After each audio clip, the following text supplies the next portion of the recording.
Hey friends, how's it going? I am in I don't know where, Germany. I know I'm in Bavaria, and I know that I'm about 40 minutes away from Grafenwöhr. I have no idea. Anyways, the message I want to leave with you guys today about suicide prevention is a technique I like to call worst case scenario. So I've been doing this technique with my daughter for years and years now, and I do it with a lot of other people too. I do it with some of my patients at the psych hospital that I work with in the PTSD unit. And the technique is basically this.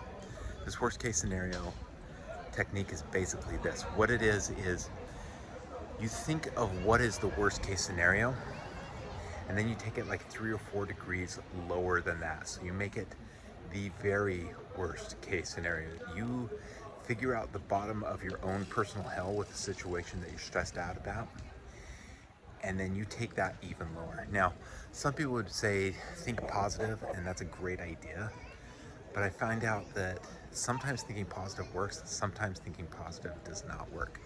So what I do is I do this technique where basically go down to the very depth of how bad a situation can get. So you take that situation very, very bad, very, very negative, and you get it to this really dark place. Now, the second step that you do with this is you then take the realization, you come to the realization that if that worst thing were to happen, there would be nothing that I could do about it.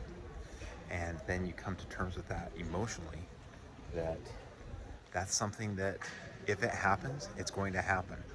And it could be your life, it could be something happening to the end of your life even.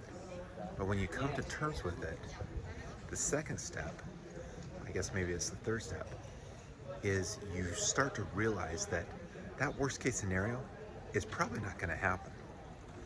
And when you realize that that worst case scenario isn't going to happen, then where you go from there is you starting to calm down your mind. Your mind starts to calm down to a point to where you realize that you can start thinking through the steps you need to take in order to get you to a better case scenario. So that's the technique of worst case scenario. It's actually something that's helped me. It's helped a lot of my clients. It's helped a lot of my patients a ton. It's helped out my whole family. So try it out. See how that works for you.